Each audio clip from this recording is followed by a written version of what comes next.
It's our great pleasure to welcome you all for our first Physics Open Day at AUS. We welcome all our guests from Sharakah schools and their supervisors. And we welcome also the Dean of College of Art and Science to our opening ceremony, Mr. Mohammed Shad from the Enrollment Office, and other guests from CAS departments and other university departments. Today we hope that you will enjoy a lot our program, ranging from having very intriguing physics concepts and other fun activities during the afternoon, as you know from the schedule. First, I would like to welcome Dr. Mahmoud Anabtawi, the Dean of College of Art and Science, for his welcoming remarks. Dr. Mahmoud. Thank you, Dr. Ali. Okay, good morning, everybody. Thank you so much for coming to AUS and to, attend the first Physics Day at AUS. On behalf of the Department of Physics and the Office of Enrollment Management and the College of Arts and Sciences, I welcome you to AUS and to the Physics Day. During this day, I'm sure that it will be very educational. It will be very interesting for all of you. There will be demonstrations about, many and very interesting physics concepts. There will be a competition, and we are all looking forward for the ice cream cooking with N2, as Dr. Ali mentioned in his, As you all know, there has been a lot of interest in physics, especially these days in UAE, and this is confirmed by the many new initiatives that the government of UAE, initiated in the previous 2 years, especially if you look at the Mars mission, green cities, and many other initiatives. This will create many jobs for physics majors and for physicists. If you want to, or if you plan to join AUS, I encourage all of you to minor in physics. We have a minor in physics, and it is very applied, very interesting, and hopefully in the near future we will have a major in physics. We have an excellent, outstanding, and exceptional group of faculty here in the physics department at AUS. So I encourage all of you, if you join AUS, to take courses with them.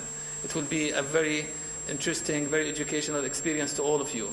Again, I welcome all of you to AUS, and I wish you a very productive and very exciting Physics Day, and I wish all the teams good luck with the physics competition. Thank you.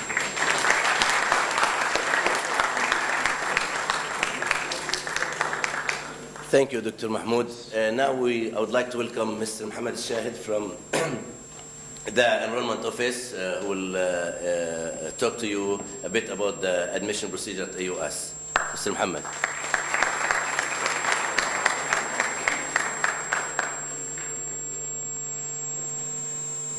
Good morning, everybody. First of all, I would like to thank all of you for joining us today in our first FUNtastic Physics. I have a very special word of thanks to our partner schools for their constant support to our events and for their cooperation with the university. And I also would like to join Dean Anabtawi and Dr. Ali in stressing the importance of today's event. You guys are going to be introduced to a new world of modern physics. What I know from the preparations and what I've seen outside in the rotunda is very promising. You guys will come to know about the importance and the applications and the opportunities that modern physics carry for you in very wide range of specializations, ranging from literally from rocket sciences to food industries, from optical systems to renewable sources of energy, and so many other very interesting things. As far as the admission requirements are concerned, I'm not going to take too much of your time talking about them. I think all of you, especially those who are in grade 12 now, already know about our admission requirements and our procedures. we are looking for a minimum average of 85%, 80 to 85%, and English proficiency represented by 76 points out of 120 in TOEFL, or 6.5 points out of 9 in academic IELTS. This is something that I'm not going really to discuss today. Of course, if you have questions, we are outside. My colleagues will be more than happy, will be delighted to communicate with you guys. But today, concentrate on the fun, concentrate in learning more about what physics and modern physics applications may imply for your future. Consider physics minor, no matter what major you guys are going to be doing. Think about it, talk about it to your parents, and we will always be more than happy to extend any possible help and assistance. Finally, I thank our Sharakah partners again for working with us, and we always look forward to push the boundaries of our cooperation in all directions under Sharakah's umbrella. We'll be more than happy. We strongly believe this is part of our mission, part of the objectives of Sharakah program to introduce such opportunities and to enlighten our students, Sharakah students and their parents. Finally, thank you very much for joining us again. I encourage all of you to have all the fun, eat all the ice cream you guys can do today. It's a homemade ice cream. Certainly it's going to be much better than anything else you can find in the market. Have a nice day. Thank you very much.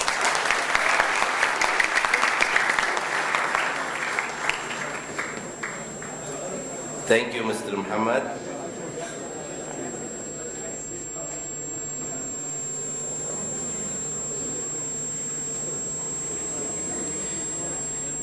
Now we will you will have some bigger dose of physics.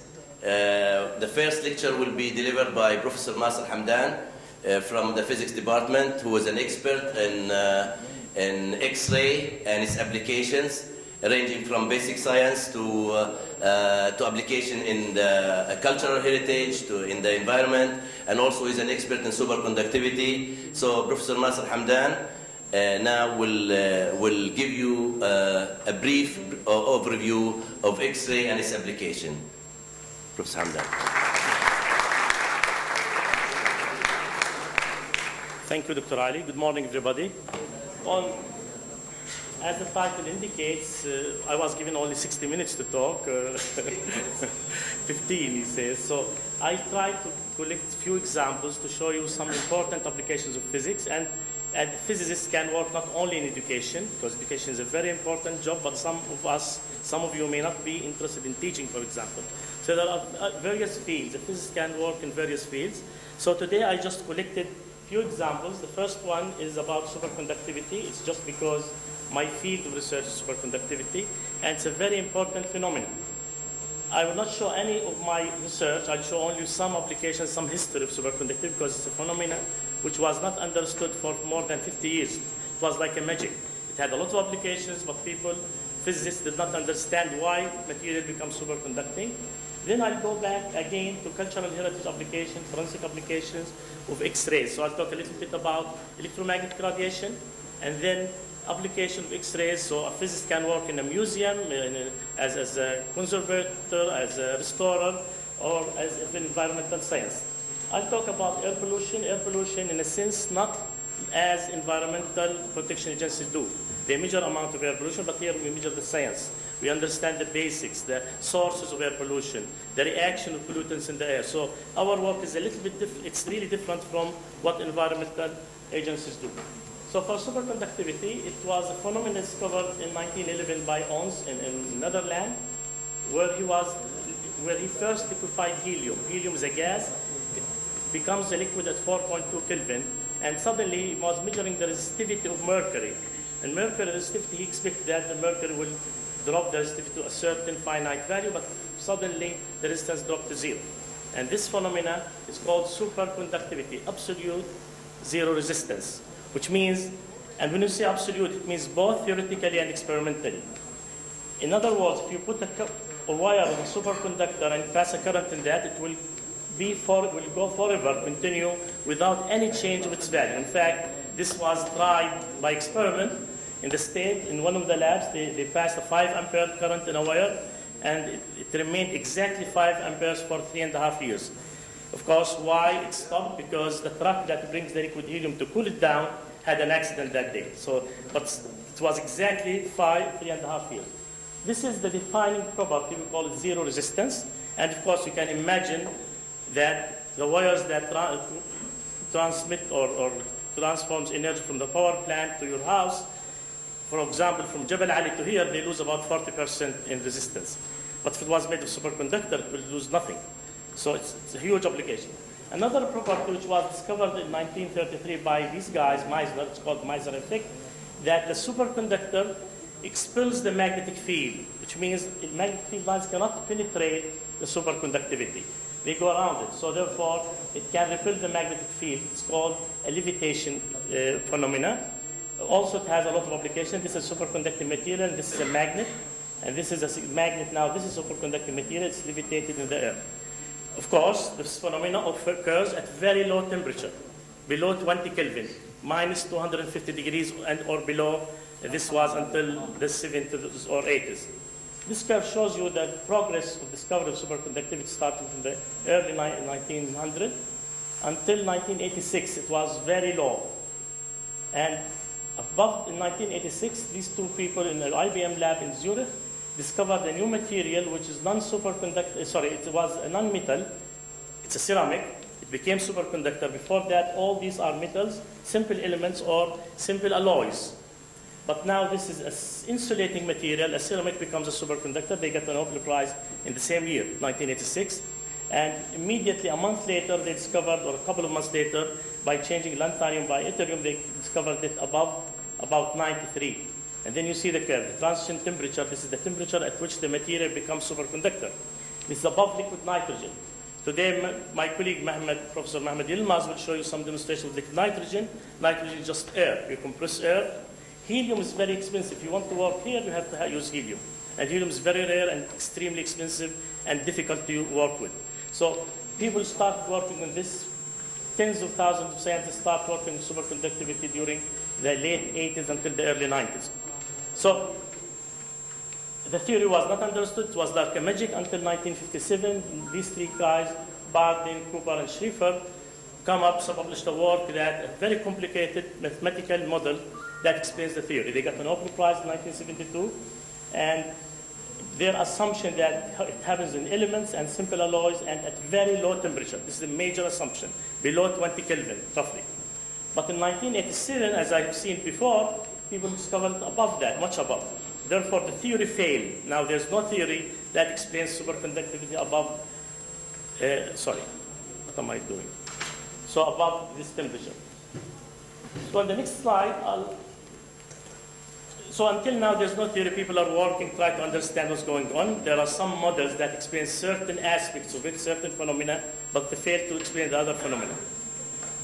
In application-wide, as I mentioned at the beginning, electric power applications. There are several applications, electric power generation and energy storage.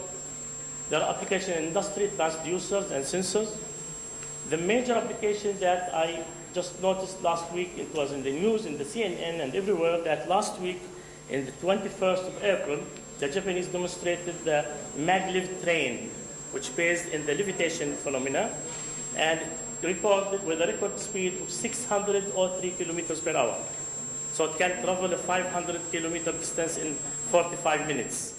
And you can imagine how much money it can save to the economy, because imagine that there are 500 people in the train, and they save 5 hours each one, and so on and so forth. So it's still under experiment. In Shanghai, there's one which moves at 431 kilometers per hour these days.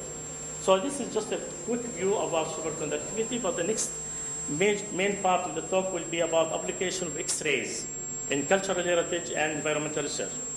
So this is the electromagnetic spectrum, as you may know.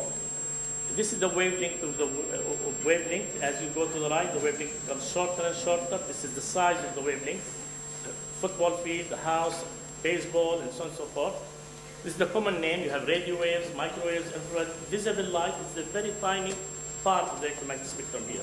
Then you have X-ray, ultraviolet X-rays, and gamma rays. frequency and energy increase as you go to the right. So we'll concentrate on the X-rays because, as you all know, there are many applications for every single range of this electromagnetic wave. Radio waves, microwaves, transmission, mobile phones. But here I'll just concentrate on X-ray application. X-rays, just quickly, were discovered in 1895 by Röntgen, where they noticed that they can penetrate objects and they can cause a shadow and a fluorescent screen of the bones and so on and so forth. They are very short wavelength, about few angstrom. They can penetrate material, they are invisible. So this is the X-rays. How do they are generated? Electrons are created in a filament. It's a very simplified X-ray tube. They hit a copper metal, for example, then X-rays are emitted. So what you do, you excite one electron, and then another electron will fill the empty state and will emit a secondary electron. These are fingerprints of the elements. Each element has certain spectrum. So we use it in application in cultural energy, for example. And the first example is the Kaaba curtain, which we call Iswa, or Sitarat al-Kaaba. This is, as you know, they change it every year in Yom Arafat Day, and it's very expensive. It's made of gold threads, all gold threads, and pure silk. It costs about more than $5 million every year. They change it every year. And of course, what do they do for the old ones? They give it sometimes as gifts for statesmen who will visit Saudi Arabia. But some of them end up in the market. This one, for example, has the name Sultan Abdul Majid in 1858 on it. And it was sold in 2005 for about $1 million, this piece. So they're very, this one, for example, it was in 1851, 1852, 5051, and it was sold for 450,000 sterling pound. This one is in Abu Dhabi now. It's valued at about $5 million now in Abu Dhabi in Barakat's exhibition gallery. So why I'm showing this? Because in 2012 we were called by Sharjah police and Sharjah Museum Department that they caught people smuggling 4 pieces of these through Sharjah Airport, I think from Beirut, Sharjah Airport, and taking it somewhere. And they want to say if they are fake or original. So we took our X-ray machine. This is the X-ray machine that you'll see outside. We'll have some demonstrations, my colleague to test whether your ring is real gold or fake, so you can try that. So we took our machines, went to the museums there and tried to test all these material, whether they are made of gold or bronze and we found out that it's not original. If you do the spectrum, it's made of copper and zinc. All these threads are not gold. Copper and zinc, there are some traces of silver. Therefore, the immediate conclusion that they were forgery and not real curtains. Of course, the Sharjah police arrested these people, and we don't know what happened later on. But this is one example. One example of the application. So there are many other examples. For example, excavations. We have many sites in the United Arab Emirates where you have very precious artifacts they have found. These figures, just I'll go over very quickly, found in Jabal Buhais. So I'll take this bronze hoard. They have found 2 bronze hoards there near tomb number 1. And we tried to investigate that to see, because there are large number of arrowheads, large number of bronze, gold artifacts, and all these things. We investigate most of them, necklaces and jewelries. So we took these arrowheads. They have different shapes, different colors, different material, and tried to see if they are manufactured at the same place or not. They were exported from outside. You understand the history, the trade routes, and the commerce and industrial methods. So these are the sets that we collected. And of course, for provenance, which means where this material were made, you have to look at trace elements. What kind of trace elements? Because sand, for example, in Sharjah is different from the sand in Amman or Beirut. So we look at trace elements, which mainly in bronze we look at arsenic, tin, or lead. And this is scale, if you know, logarithmic scale. So this is the concentration of these elements. The green is the arsenic, the tin, and lead. For example, some of them have 10% tin, and others have 1%, and the rest are having only 0.1%. This is a strong indication that you have 3 groups manufactured at different places. So this is just an example that you can do that for pottery, for various artifacts. Another example is restoration. This is a project that we worked on last year. end of last year and early this year, this is a Dur temple in Kuwait. The government of Kuwait decided to renovate that. Therefore, you have to use materials like the original one. Of course, if you renovate with any material, then with the weather conditions, it will deteriorate immediately. So we collected samples from the site. We have several plasters. If you look carefully, there are 3 layers of plaster, layer number 1, 2, and 3. And the sands, and you have mortar, you have sands. And we try to, of course, it's known that most of these monuments are made of gypsum. And the restorer, they hired the restorer from England, who wanted to use gypsum to restore that one. But we found that the material is not made of gypsum, it was made of calcite, and we did several investigations using X-ray, Raman, XRF, XRD, and we confirmed that there's no gypsum, for example.